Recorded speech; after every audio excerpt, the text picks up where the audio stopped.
Hello दोस्तों, एक बार फिर से आप सबका स्वागत है द बैंकिंग एरा की फैमिली पे। और मैं साहिल मुंजाल आप सबका स्वागत करता हूं और आशा करता हूं कि आप सब बहुत अच्छे होंगे। सबसे पहले तो आप सबका बहुत बहुत धन्यवाद कि आप मेरी पिच जो मैंने लास्ट वीडियो अपलोड करी थी उसमें भी आपने बहुत सारा अपना प्यार दिया है और आपने वॉचिंग भी इतनी करी है कि मैं आपका तहे दिल से धन्यवाद देना चाहता हूं।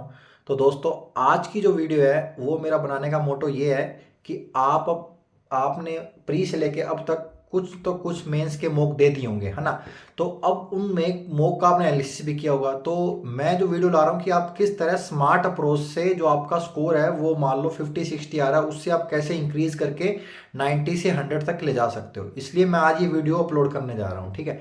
तो सबसे पहली बात तो जिन्होंने चैनल सब्सक्राइब नहीं करा है, वीडियो को लाइक नहीं करा है, तो प्लीज़ कर देना। आप सबकी ही सपोर्ट से मेरे को मोटिवेशन आता है कि मैं आप सबके लिए अच्छा अच्छा कंटेंट बना के लाऊं, ठीक है दोस्तों। तो चलिए फिर आज की जो वीडियो का जो सोर्स है वो स्टार्ट करते हैं। पहली बात तो आप सबको ये सब पता है कि मेंस के अंदर क्या है, 4 सब्जेक्ट आते हैं, ठीक है। मैथ आता है, रीजनिंग आता है, जीके आता है, इंग्लिश आता है, ओके। तो आप सबको पहले ये माइंड में बात एक 101% क्लियर होनी चाहिए कि आपका स्ट्रोंग सब्जेक्ट कौन सा है। मान लिए किसी का मैथ स्ट्रांग होता है, किसी का रीजनिंग स्ट्रांग होता है, किसी का इंग्लिश स्ट्रांग होता है, ठीक है। लेकिन जीके जो है वो पिछले कुछ 2 सालों से 3 सालों से ऐसे कि आप इतना पढ़ रहे हो फिर भी क्या है कि वो मतलब कहीं ना कहीं क्या है कि वो इतने मार्क्स नहीं दे पा रहा है आपको जितने आपको चाहिए, ठीक है। तो उसको साइड में रखते हैं जीके को ना। बात करते हैं 3 सब्जेक्ट की, मैथ की, रीजनिंग की और इंग्लिश की। तो ठीक है, मोस्ट प्रोबेबली क्या होता है, गर्ल्स का जो होता है इंग्लिश बहुत स्ट्रांग होता है, ठीक है। तो वो क्या कर सकते हैं, इंग्लिश को अच्छे से और रीडिंग करें, उनका अलग से सेक्शनल मॉक भी लगाएं।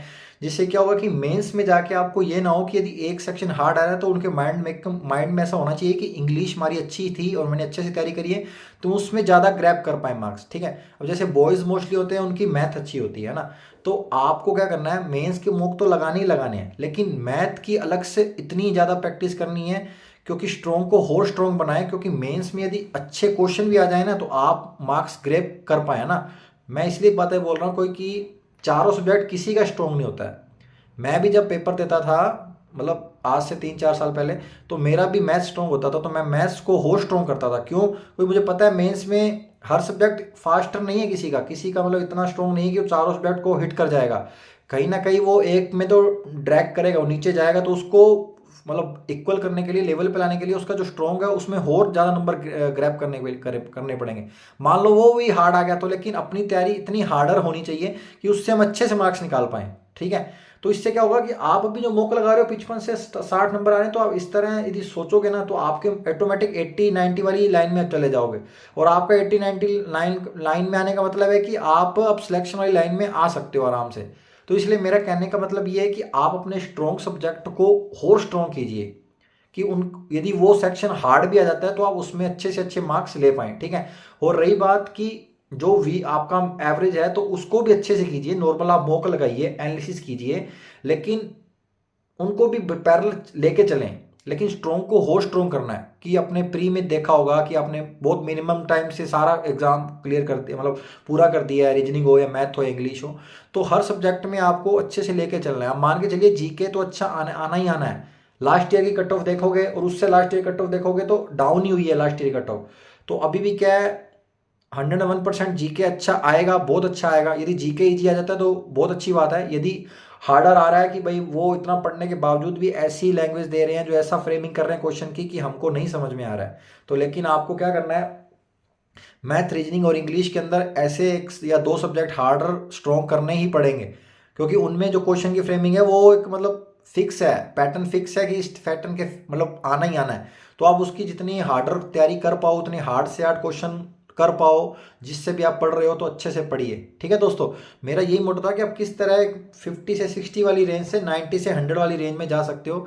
यही कि स्ट्रॉन्ग को स्ट्रॉन्ग करो जितना हो सकता है, अलग से उनके सेक्शनल मॉक लगाओ, अच्छे से मतलब एनालिसिस करो, क्वेश्चन को देखो, है ना, कितनी जल्दी आप उसको क्वेश्चन को समझ पा रहे हो। वो जो एवरेज है तो उसको भी ज़्यादा से ज़्यादा ग्रैप, वहाँ से भी ज़्यादा ज़्यादा नंबर निकालने की कोशिश कीजिए, ठीक है। और इंग्लिश है तो हो सकता है उसकी रीडिंग अच्छे से कीजिए, अच्छी रीडिंग बनाइए। तो मेंस में क्या है, आप मॉक लगाते हो पूरा टाइम वहाँ पे पूरा एग्जॉस्ट हो जाते हो, तो थोड़ा टाइम बीच में गैप डाल के और आप कीजिए ना। इससे क्या होगा, आपके नंबर भी इंप्रूव हो गए और आपका जो माइंड है ना अच्छे तरह वर्क करेगा ना, जल्दी दौड़ेगा। ठीक है ना दोस्तों। तो यही था कि आप किस तरह ला सकते हो, वही मैंने बताया कि स्ट्रॉन्ग को स्ट्रॉन्ग कीजिए और जो एवरेज है उसको नॉर्मल पढ़ते रहिए अच्छे से, और जीके को अच्छी तरह पढ़ते रहिए। ठीक है, आप सिलेक्शन अपने स्ट्रॉन्ग पॉइंट से ले पाओगे, क्योंकि मैंने फील करा तो मैं आपको बता रहा हूँ, स्ट्रॉन्ग पॉइंट से ही जल्दी सिलेक्शन आएगा। एवरेज को एवरेज रख रहने दो, उसको अच्छे से पढ़ो, पढ़ने चारों सब्जेक्ट पैरेलल है लेकिन उसको अच्छे से पढ़ो। लेकिन जो स्ट्रॉन्ग वाला है ना उसको लेके चलो, वही आपको एक एज देगा और वही आपको कॉन्फिडेंस देगा और अच्छे से नंबर आपके लेके जाएगा। ठीक है दोस्तों, तो चलिए इतना ही था, मिलते हैं नेक्स्ट वीडियो में। इसी तरह प्यार देते रहें। आपका बहुत बहुत धन्यवाद, तब तक के लिए जय हिंद जय भारत।